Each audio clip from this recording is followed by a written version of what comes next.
नमस्कार।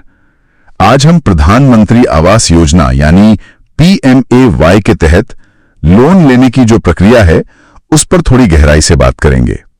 हमारे पास एक गाइड है, उसी के आधार पर समझने की कोशिश करेंगे कि ये सब कैसे काम करता है। हाँ बिल्कुल, क्योंकि ये योजना जिसका मकसद है सबके लिए आवास, इसमें मिलने वाली जो ब्याज सब्सिडी है वो घर खरीदने वालों के लिए मतलब काफी अहम हो सकती है। तो देखते हैं इस गाइड में क्या जानकारी है। तो चलिए शुरू करते हैं सबसे पहले सवाल से कि आखिर कौन लोग इस योजना का फायदा उठा सकते हैं, मतलब क्या शर्तें हैं? हाँ तो देखिए, कुछ बुनियादी शर्तें तो हैं ही, जैसे आवेदक भारत का नागरिक हो, उम्र 18 साल से ज्यादा हो और सबसे जरूरी शायद ये कि आवेदक या उसके परिवार के नाम पर देश में कहीं भी कोई पक्का मकान न हो पहले से। अच्छा, मतलब खुद का घर नहीं होना चाहिए। हाँ, और एक और बहुत महत्वपूर्ण चीज है आय वर्ग, मतलब आपकी सालाना आय कितनी है, क्योंकि जो सब्सिडी मिलती है ना वो इसी पर निर्भर करती है। ओ, आय वर्ग। हाँ, गाइड में इसका जिक्र था। शायद 4 श्रेणियां हैं, बिल्कुल सही, 4 श्रेणियां हैं। EWS मतलब जिनकी सालाना आय 3 लाख रुपए तक है, फिर LIG यानी 3 लाख से 6 लाख वाले, उसके बाद MIG आय जो 6 से 12 लाख कमाते हैं, और आखिर में MIG 2 जिनकी आय 12 से 18 लाख सालाना है। और एक बात और ध्यान रखनी है कि आवेदक या परिवार ने पहले किसी और सरकारी हाउसिंग स्कीम का फायदा न लिया हो। अच्छा, ठीक है। तो मतलब ये अलग अलग इनकम ग्रुप्स को देखकर बनाया गया है।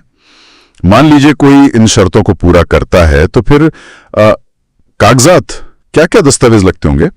गाइड में आधार का तो लिखा था कि जरूरी है। हाँ, आधार कार्ड तो अब अनिवार्य ही है लगभग हर सरकारी योजना में। उसके अलावा पहचान पत्र चाहिए होगा, जैसे पैन कार्ड या वोटर ID। ठीक है। फिर पते का प्रमाण मतलब एड्रेस प्रूफ, और सबसे अहम है आय प्रमाण पत्र। आय प्रमाण पत्र मतलब इनकम प्रूफ। ये कैसे देना होता है? हाँ, इनकम प्रूफ ये आपकी सैलरी स्लिप हो सकती है पिछले कुछ महीनों की, या फिर अगर आप बिजनेस में हैं तो इनकम टैक्स रिटर्न ITR की कॉपी। बैंक स्टेटमेंट भी मांगते हैं अक्सर। अच्छा, ये दस्तावेज बहुत जरूरी है क्योंकि इन्हीं से आपकी आय श्रेणी तय होती है और फिर पता चलता है कि आप सब्सिडी के लिए पात्र हैं या नहीं और कितनी मिलेगी।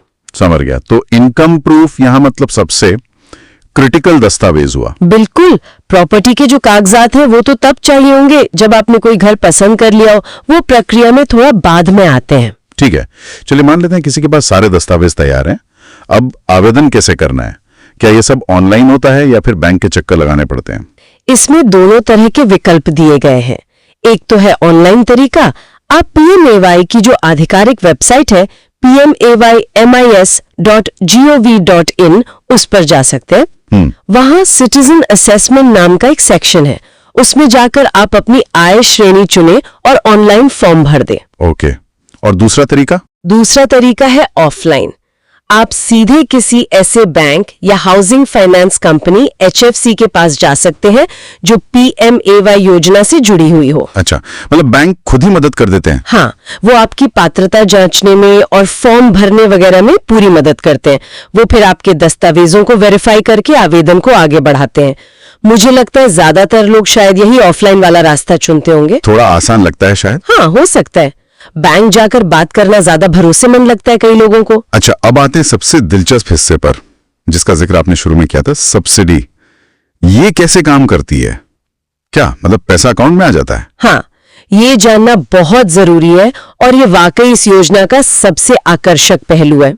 देखिए, पैसा सीधे आपके बचत खाते में नहीं आता। ओह, तो फिर सरकार क्या करती है, जो भी सब्सिडी आपकी बनती है वो एक मुश्त रकम सीधे आपके होम लोन अकाउंट में जमा कर देती है। होम लोन अकाउंट में? हाँ, इससे होता यह है कि आपका जो लोन का मूलधन है यानी प्रिंसिपल अमाउंट वो कम हो जाता है। अरे वाह, मतलब लोन की रकम ही घट जाती है शुरू में? बिल्कुल, ये एक बहुत बड़ी राहत है। सोचिए, आपका लोन लेते ही उसका एक हिस्सा कम हो गया। हाँ, ये तो जबरदस्त फायदा है। तो ये सब्सिडी कितनी कितनी मिलती है? आपने वो आय वर्ग बताए थे। हाँ, वो आय वर्ग के हिसाब से अलग अलग है। जैसे जो EWS और LIG श्रेणी में आते हैं, उन्हें 6 लाख तक के लोन अमाउंट पर 6.5% की दर से ब्याज सब्सिडी मिलती है। 6.5%। जी। ये कितना बन जाता है लगभग? ये अधिकतम 2.67 लाख तक हो सकता है। मतलब इतनी रकम आपके लोन प्रिंसिपल से कम हो जाएगी। 2,67,000 काफी बड़ी रकम है। और बाकी वर्गों के लिए, MIG वालों के लिए? हाँ, MIG 1 वालों के लिए, जिनका लोन अमाउंट 9 लाख तक कवर होता है, उन्हें 4% की सब्सिडी मिलती है। ये करीब 2.35 लाख तक की बचत हो सकती है। और जो MIG 2 श्रेणी में है, उनके लिए 12 लाख तक के लोन पर 3% सब्सिडी है, जो लगभग 2.30 लाख बनती है। अच्छा, तो मतलब हर आय वर्ग के लिए एक सीमा तय है लोन अमाउंट की जिसपे सब्सिडी मिलेगी। हाँ, ये ध्यान रखना जरूरी है कि सब्सिडी पूरे लोन अमाउंट पर नहीं होती, बल्कि सरकार द्वारा तय की गई सीमा तक के लोन हिस्से पर ही मिलती है। समझ गया। लेकिन फिर भी ये आंकड़े साफ दिखाते हैं कि घर खरीदने का जो शुरुआती बोझ है, उसको ये योजना काफी हद तक कम कर सकती है। बिल्कुल। तो अगर हम इसे समेटें, तो एक आम आदमी जो घर का सपना देख रहा है, उसके लिए इस पूरी प्रक्रिया और सब्सिडी का निचोड़ क्या है? इसका सीधा सा मतलब है एक बड़ी आर्थिक मदद। खासकर जो कम और मध्यम आय वाले परिवार हैं, उनके लिए अपना घर खरीदना पहले से कहीं ज्यादा आसान और पहुंच में हो जाता है।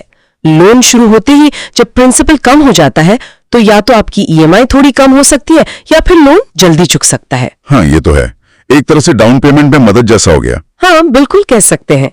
इसीलिए अपनी सही आय श्रेणी जानना और उसके हिसाब से मिलने वाले फायदे को समझना बहुत जरूरी है इस योजना में। सही कहा। तो ये थी PMAY लोन प्रक्रिया और सब्सिडी से जुड़ी मुख्य बातें जो हमें इस गाइड से पता चली। हाँ, हमने पात्रता, जरूरी दस्तावेज, आवेदन के तरीके और सब्सिडी के फायदों पर बात की। हाँ, और मुख्य बात यह है कि प्रक्रिया थोड़ी लंबी लग सकती है, पर है काफी व्यवस्थित और इसका मकसद साफ है, आय के हिसाब से लोगों को टारगेटेड आर्थिक मदद देना।